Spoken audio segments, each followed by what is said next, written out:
Introdução geral à Bíblia, nome, classificação e número dos livros da Bíblia.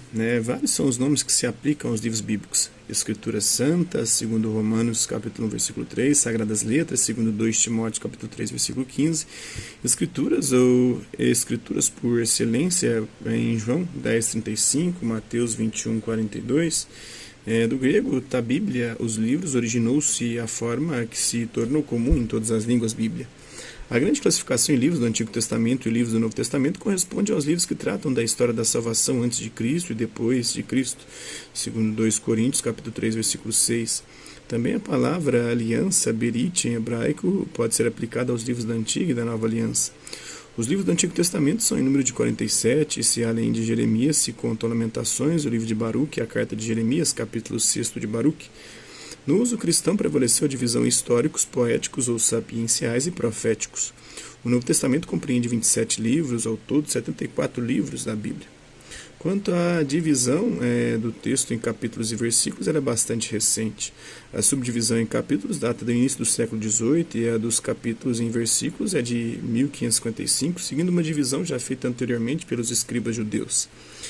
A Bíblia, porque inspirada, é fonte de verdade. O Concílio Vaticano II, tratando deste assunto, nos ensina na Constituição Dei Verbum o seguinte: a Santa Mãe Igreja, segundo a fé apostólica, tem como sagrados e canônicos os livros completos tanto do Antigo como do Novo Testamento, com todas as suas partes, porque escritos sob a inspiração do Espírito Santo, segundo o Evangelho de João, capítulo 20, versículo 31, 2 Timóteo, capítulo 3, versículo 16, 2 Pedro, capítulo 1, versículos 19 a 21 e capítulo 3, versículo 15 seguintes.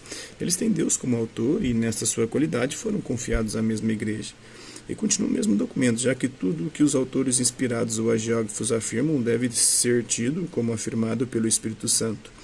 Deve-se professar que os livros da Escritura ensinam com certeza, fielmente e sem erro, a verdade que Deus, em vista da nossa salvação, quis que fosse consignada nas Sagradas Escrituras, segundo a Dei Verbum 11. A Igreja, intérprete autêntica da Bíblia, ainda na mesma Constituição Dei Verbum 10, este ensinamento. O ofício de interpretar autenticamente a palavra de Deus escrita ou transmitida foi confiado unicamente ao magistério vivo da Igreja, cuja autoridade se exerce em nome de Jesus Cristo. Tal magistério, evidentemente, não está acima da palavra de Deus, mas a seu serviço, não ensinando senão o que foi transmitido, no sentido de que, por mandato divino e com a assistência do Espírito Santo, piamente ausculta aquela palavra, santamente aguarda e fielmente a expõe.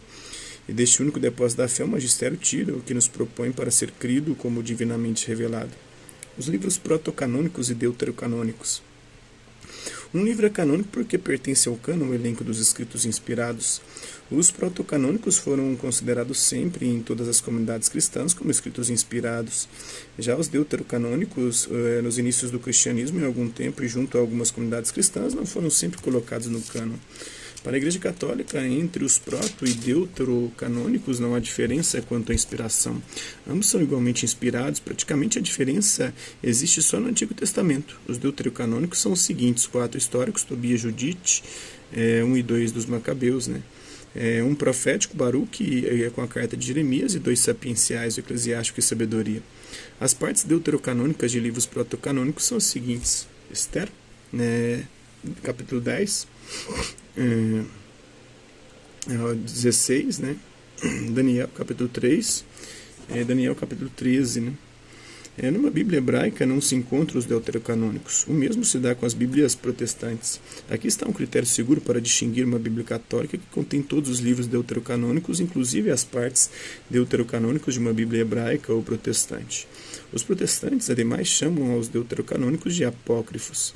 Em conclusão, o magistério da Igreja Universal sempre conservou o mesmo cânon, abrangendo todos os escritos bíblicos proto- e deuterocanônicos.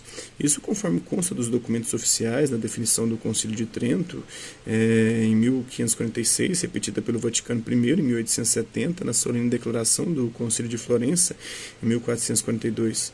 O Concílio Vaticano II repete a mesma doutrina na Dei Verbum 11. Convém lembrar que, em declarações anteriores, em concílios provinciais, já havia a Igreja apresentado a mesma lista de livros inspirados. Em Hipona, em 1393, Terceiro de Cartago, em 397, Quarto de Cartago, em 419, Trulano II, em 692. Este último era uma assembleia de bispos orientais, principalmente gregos. Por fim, temos em 405 a carta do Papa Inocêncio I a Exupério, bispo de Tolosa, que apresenta o mesmo cano. Além do critério da inclusão dos livros deuterocanônicos, uma Bíblia católica deve haver a aprovação de um bispo diocesano, imprimatur, notas explicativas ou introduções. Então, esse é um trecho da Sagrada Escritura, da Bíblia. Essa aqui que é a Bíblia de Mensagem de Deus. Espero que vocês tenham gostado do vídeo. Quem continua no like e não continua no dislike. Hasta la vista, babies, e até a próxima.